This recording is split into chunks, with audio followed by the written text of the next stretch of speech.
Capítulo 11 Sematologia e Tiptologia. As primeiras manifestações inteligentes foram obtidas por meio de pancadas ou da tiptologia. Esse meio primitivo, que se ressentia da infância da arte, não oferecia senão recursos muito limitados e se reduzia nas comunicações às respostas monossilábicas por sim ou por não, com a ajuda de um número convencionado de golpes. Aperfeiçoa-se mais tarde, como já dissemos. As pancadas se obtêm de duas maneiras, através de médiuns especiais. Geralmente é preciso para esse modo de operar uma certa aptidão para as manifestações físicas. A primeira, que se poderia chamar de tiptologia por básculo, consiste no movimento da mesa que se eleva de um lado, depois cai batendo pé. Basta para isso que o médium pouse a mão sobre a borda da mesa. Se deseja conversar com um espírito determinado, é preciso fazer sua evocação. Caso contrário, é o primeiro que chega quem se apresenta ou aquele que tem o hábito de vir. Estando convencionado, por exemplo, uma pancada por sim e duas por não, isto é indiferente. Dirige-se ao espírito as perguntas que se deseja. Veremos mais tarde aquelas das quais convém se abster. O inconveniente está na brevidade das respostas e na dificuldade de se formular a questão de maneira a conduzir para um sim ou um não. Suponhamos que se pergunte ao espírito que deseja. Ele não poderá responder senão por uma frase. É preciso então dizer: desejas tal coisa? Não, tal outra? Sim, e assim por diante. É de se notar que, com o emprego desse meio, o espírito frequentemente utiliza uma espécie de mímica, quer dizer, que exprime a energia da afirmação ou da negação à força de pancadas.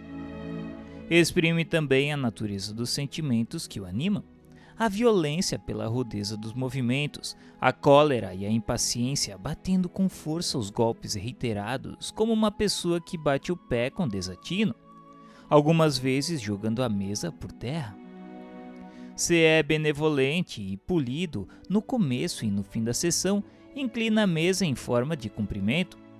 Se quer se dirigir diretamente a uma pessoa da sociedade, dirige a mesa até ela com doçura ou violência, segundo o que quer lhe testemunhar de afeição ou de antipatia. Está aí propriamente falando a sematologia ou linguagem dos sinais, como a tiptologia é a linguagem das pancadas. Eis um notável exemplo do emprego espontâneo da sematologia. Um senhor do nosso conhecimento, estando um dia em seu salão, onde várias pessoas se ocupavam com as manifestações, recebeu nesse momento uma carta nossa. Enquanto a lia, a mesinha que servia às experiências veio de repente até ele. Acabada a leitura da carta, vai colocá-la sobre uma mesa na outra extremidade do salão. A mesinha o segue e se dirige para a mesa onde estava a carta.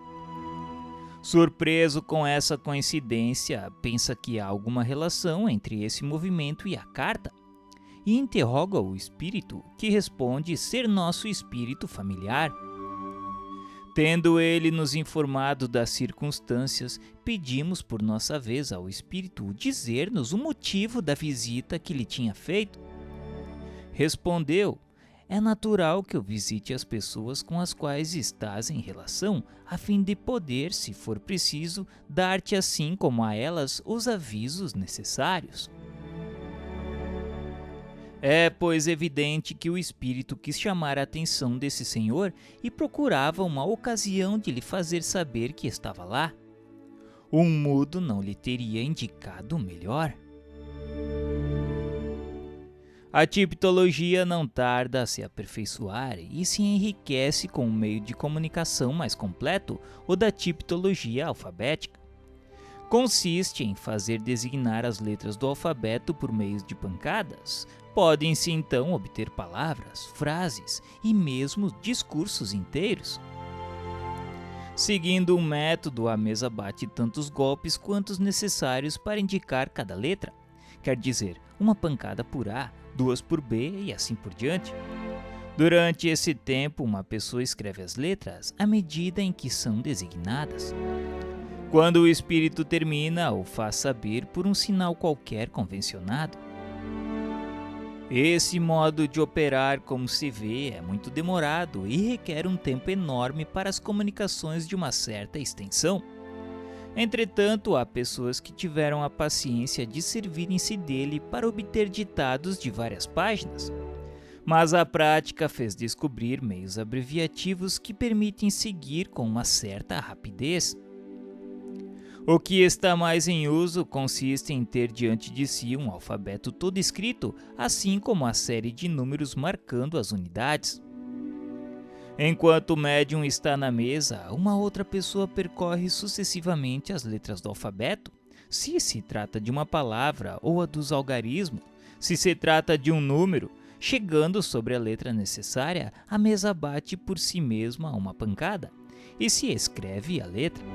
Depois se recomeça para a segunda, a terceira e assim por diante.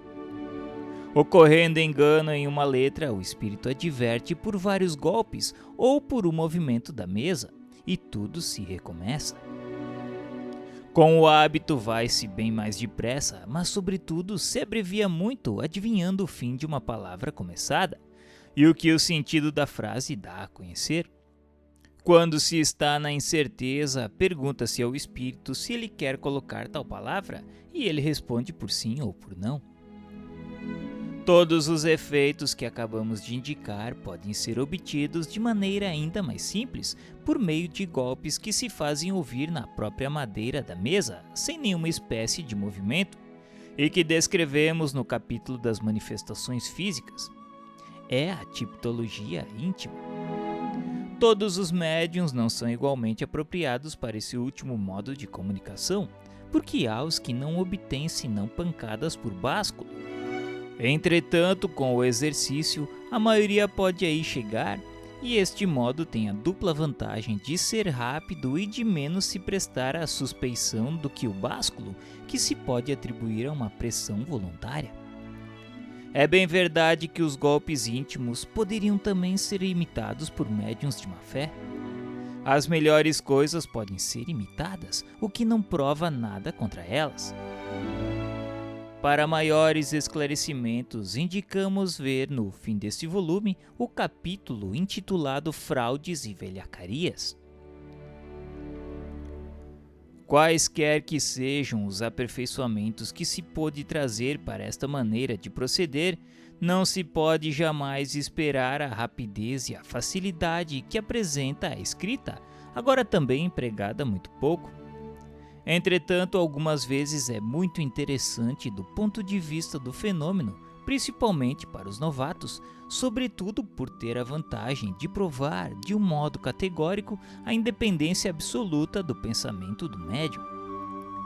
Assim se obtém frequentemente respostas tão imprevistas, tão surpreendentes a propósito, que seria preciso uma prevenção bem determinada para não se render à evidência.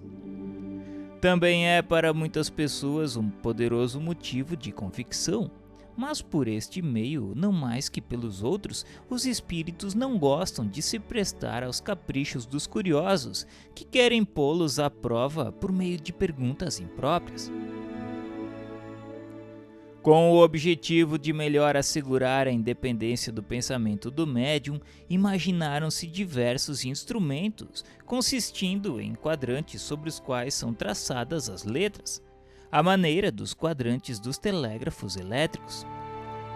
Uma agulha móvel posta em movimento pela influência do médium, com a ajuda de um fio condutor ou de uma polia, indica as letras. Não conhecemos esses instrumentos senão pelos desenhos e pelas descrições que foram publicadas na América. Não podemos, pois, nos pronunciar sobre seu mérito, mas pensamos que a sua complicação própria é um inconveniente. A independência do médium está muito bem atestada pelos golpes íntimos e muito mais ainda pelo imprevisto das respostas do que por todos os meios materiais. De um outro lado, os incrédulos, que estão sempre dispostos a ver por toda parte astúcia e preparações, são ainda mais levados a supô-las em um mecanismo especial do que na primeira mesa, que se encontra desprovida de todo acessório.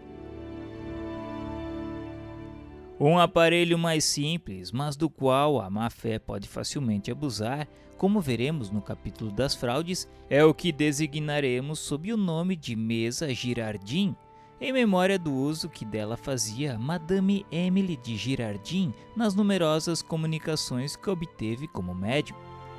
Porque Madame de Girardin, toda mulher de espírito que era, tinha a fraqueza de crer nos espíritos e em suas manifestações. Esse instrumento consiste em um tampo de mesa móvel de 30 a 40 centímetros de diâmetro, girando livre facilmente sobre seu eixo à maneira de roleta. Sobre a superfície e na circunferência são traçados, como num quadrante, as letras, os algarismos e as palavras sim e não. No centro está uma agulha fixa, pousando o médium seus dedos na borda da mesinha. Esta gira e se detém quando a letra desejada está sob a agulha. Anotam-se as letras indicadas e se formam assim, bem rapidamente, as palavras e as frases. Há a se notar que a mesinha não desliza sob os dedos, mas que os dedos nela ficam aplicados, seguindo seu movimento. Talvez um médium poderoso pudesse obter um movimento independente, o que cremos possível, mas disso jamais fomos testemunhas. Se a experiência pudesse ser feita desta maneira, seria infinitamente mais concludente, porque descartaria toda possibilidade de fraude. Resta-nos destruir um erro bastante difundido e que consiste em confundir todos os espíritos que se comunicam por meios de pancadas com os espíritos batedores. A tipologia é um meio de comunicação como outro e não é mais indigna dos espíritos elevados do que a escrita ou a palavra.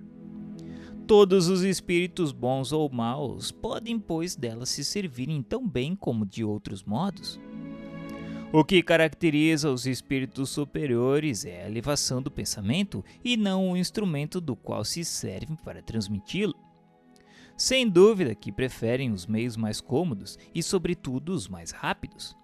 Mas, na falta de lápis e de papel, se servirão sem escrúpulos da vulgar mesa falante, e a prova disso está em que se obtém por esse meio as coisas mais sublimes.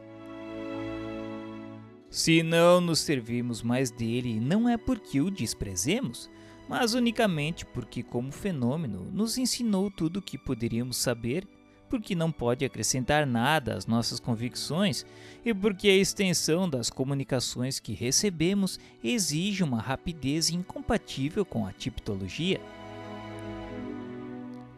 Todos os espíritos que batem não são, pois, espíritos batedores. Este nome deve ser reservado para aqueles que se podem chamar de batedores de profissão, e que com a ajuda desse meio se comprazem em pregar peças para divertir uma sociedade ou para vexar pela sua oportunidade. De sua parte, pode-se esperar algumas vezes coisas espirituosas, mas jamais coisas profundas. Seria também perder tempo ou endereçar-lhe questões de uma certa importância científica ou filosófica.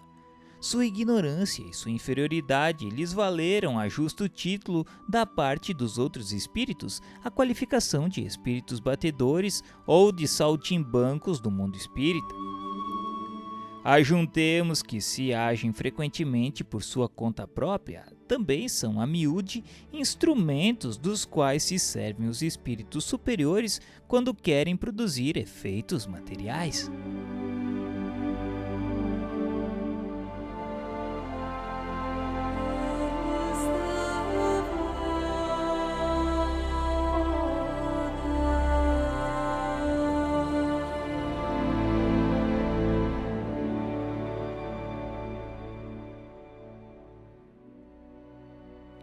Capítulo 12. Pneumatografia ou escrita direta e pneumatofonia. A pneumatografia é a escrita produzida diretamente pelo espírito, sem nenhum intermediário. Difere da psicografia no fato de que esta é a transmissão do pensamento do espírito por meio da escrita e através da mão do médium. O fenômeno da escrita direta sem contradita é um dos mais extraordinários do espiritismo, mas por anormal que parece no começo, é hoje um fato averiguado e incontestável. Se a teoria é necessária para evidenciar a possibilidade dos fenômenos espíritas em geral, talvez seja ainda mais neste caso, sem dúvida, um dos mais estranhos que se apresentaram até o presente, mas que deixa de parecer sobrenatural desde que se lhe compreenda o princípio. A primeira revelação deste fenômeno, o sentimento dominante foi o da dúvida. A ideia de uma fraude logo veio ao pensamento.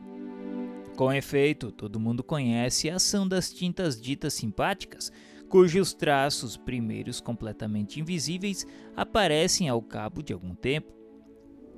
Podia, pois, que se tivesse abusado da credulidade e não afirmaríamos que jamais haja sido feito. Estamos mesmo convencidos de que certas pessoas, seja com um fim mercenário, seja unicamente por amor próprio ou para fazer crer em seu poder, empregaram subterfúgios. Mas do fato que se pode imitar uma coisa, seria absurdo concluir que a coisa não existe. Não se encontrou nestes últimos tempos um meio de imitar a lucidez sonambúlica a ponto de iludir? Mas do fato que esse procedimento de escamoteador haja corrido todas as feiras, é preciso concluir que não haja verdadeiros sonâmbulos? Porque certos comerciantes vendem vinhos adulterados, é uma razão para que não haja mais vinho puro? Ocorre o mesmo com a escrita direta. As precauções para se assegurar da realidade do fato, aliás, são bem simples e bem fáceis. E graças a essas precauções, hoje se pode lhe fazer objeto de nenhuma dúvida. Uma vez que a possibilidade de escrever sem intermediário é um dos atributos do espírito, que os espíritos existiram de todos os tempos e de todos os tempos também produziram os diversos fenômenos que conhecemos, devem ter igualmente produzidos a escrita direta na antiguidade, tão bem como em nossos dias. E é assim que pode-se explicar a aparição de 3 palavras na sala do festim de Baltazar.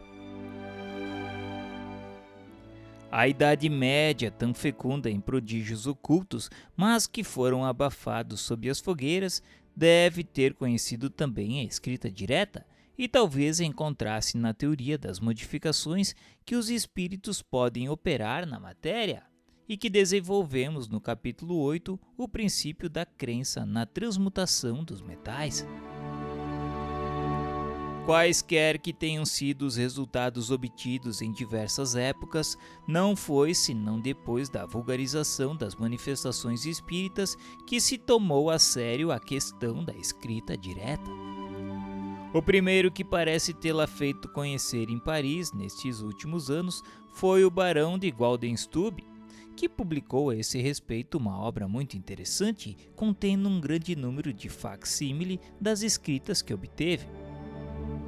O fenômeno já era conhecido na América desde algum tempo. A posição social do Sr. de Waldenstube, sua independência, a consideração que desfrutava no mundo mais elevado, descartam incontestavelmente toda suspeição de fraude voluntária, porque não pode ter sido movido por nenhum motivo de interesse. Poderia-se, quando muito, crer que ele mesmo era joguete de uma ilusão, mas a isso um fato responde peremptoriamente, que é a obtenção do mesmo fenômeno por outras pessoas que se cercaram de todas as precauções necessárias para evitar todas as fraudes e toda causa de erro. A escrita direta se obtém, como em geral a maioria das manifestações espíritas não espontâneas, pelo recolhimento, a prece e a evocação. Frequentemente têm sido obtidas nas igrejas, nos túmulos, ao pé de estátuas ou de imagens dos personagens que se chamam. Mas é evidente que o lugar não tem outra influência senão a de provocar um maior recolhimento e uma maior concentração do pensamento, porque está provado que ela pode ser obtida igualmente sem esses acessórios e nos lugares mais vulgares, sobre um simples móvel doméstico, se encontram as qualidades morais desejadas e se desfruta da faculdade medianímica necessária. No princípio, pretendia-se que bastava colocar um lápis com o papel. O fato então podia até certo ponto se explicar. Sabia-se que os espíritos operam o movimento e o deslocamento dos objetos, que eles os agarram e os lançam. Algumas vezes, através do espaço, poderiam, pois, muito bem agarrar o lápis e dele se servirem para traçarem os caracteres, uma vez que lhes dão impulso por intermédio da mão do médium, de uma prancheta e etc. Poderiam igualmente fazê-lo de um modo direto. Mas não se tardou a reconhecer que a presença do lápis não era necessária e que bastava um simples pedaço de papel, dobrado ou não, sobre o qual se encontram, depois de alguns minutos, os caracteres traçados. Aqui o fenômeno muda completamente de feição e nos coloca em uma outra ordem de coisas inteiramente novas. Os caracteres foram traçados com uma substância qualquer. Do momento em que não se forneceu essa substância ao espírito, ele mesmo a tenha feita, composta, mas de onde a tirou? Aí estava o problema. Querendo se reportar às explicações dadas no capítulo 8, números 127 e 128, aí se encontrará a teoria completa deste fenômeno. Nessa escrita, o espírito não se serve nem das nossas substâncias, nem dos nossos instrumentos. Ele próprio faz a matéria e os instrumentos dos quais tem necessidade, tirando seus materiais do elemento universal primitivo, fazendo-o sofrer por sua vontade as modificações necessárias ao efeito que quer produzir. Pode, pois, muito bem fabricar lápis vermelho, tinta de impressão ou tinta comum, assim como lápis preto, até mesmo caracteres tipográficos bastante resistentes para dar um realce à impressão, como já vimos exemplos. A filha de um senhor que conhecemos, criança de 12 a 13 anos, obteve páginas inteiras escritas por uma substância análoga ao pastel. Tal o resultado que nos conduziu ao fenômeno da tabaqueira, reportado no capítulo 7, e sobre o qual já nos estendemos longamente, porque nele vimos ocasião de sondar uma das leis mais sérias do Espiritismo, lei cujo conhecimento pode esclarecer mais de um mistério, mesmo do mundo visível. É assim que de um fato vulgar na aparência pode jorrar a luz. Tudo está em observar com cuidado, e isso é o que cada um pode fazer como nós, quando não se limitar a ver os efeitos sem procurar-lhe as causas. Se nossa fé se consolidou dia a dia, foi porque compreendemos. Fazei, pois, compreender, se quereis arregimentar prosélitos sérios. A inteligência das coisas tem um outro resultado, que é o de traçar uma linha divisória entre a verdade e a superstição. Se encararmos a escrita direta do ponto de vista das vantagens que pode oferecer, diremos que até o presente sua principal utilidade foi a constatação material de um fato grave, a intervenção de uma potência oculta que encontrou nela um novo meio de se manifestar. Mas as comunicações que se obtêm assim raramente são extensas. São geralmente espontâneas e limitadas a palavras, sentenças e, frequentemente, sinais inteligíveis. Foram obtidas em todas as línguas, em grego, latim, siríaco, em caracteres hieroglíficos. Mas não se prestam ainda para essas entrevistas continuadas e rápidas, permitidas pela psicografia ou escrita através dos médiuns. Pneumatofonia. Os espíritos, podendo produzir ruídos e pancadas, podem muito bem fazer ouvir gritos de toda a natureza e sons vocais imitando a voz humana, ao nosso lado ou no vago do ar. É a esse fenômeno que designamos sob o nome de pneumatofonia. Segundo o que conhecemos da natureza dos espíritos, pode-se pensar que alguns dentre eles, quando são de ordem inferior, se iludem em crer falar como em sua vida. Para maiores esclarecimentos, indicamos a leitura da Revista Espírita de fevereiro de 1858, História do Fantasma da Senhorita Clairon.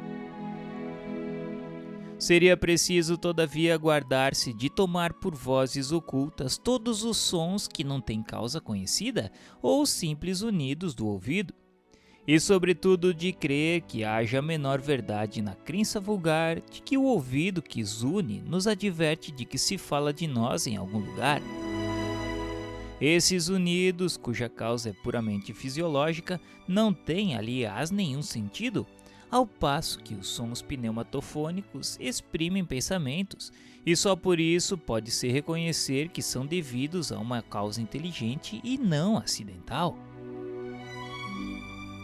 Pode-se tomar como princípio de que os efeitos notoriamente inteligentes são os únicos que podem atestar a intervenção dos espíritos. Quanto aos outros, há pelo menos 100 chances contra uma de que sejam devidos a causas fortuitas. Ocorre com bastante frequência que, meio adormecido, ouve-se distintamente pronunciar palavras, nomes, algumas vezes mesmo frases inteiras, e isso com bastante força para nos acordar sobressaltados. Embora possa acontecer que, em certos casos, seja realmente uma manifestação, esse fenômeno não tem nada de positivo para que não se possa atribuí-lo a uma causa análoga àquela que desenvolvemos nas teorias das alucinações, no capítulo 6. O que se ouve dessa maneira não tem de resto nenhuma continuidade. Não ocorre o mesmo quando se está desperto, porque então, se é um espírito que se faz ouvir, quase sempre se pode fazer com ele uma troca de pensamentos e iniciar uma conversação regular. Os sons espíritas ou pneumatofônicos têm duas maneiras distintas de se produzirem. Algumas vezes é uma voz íntima que repercute no foro interior. Ainda que as palavras sejam claras e distintas, não tem, entretanto, nada de material. De outras vezes são exteriores e bem distintamente articuladas, como se proviessem de uma pessoa que estivesse ao nosso lado. De qualquer maneira que se produza, o fenômeno da pneumatofonia quase sempre é espontâneo e não pode, senão raramente, ser provocado.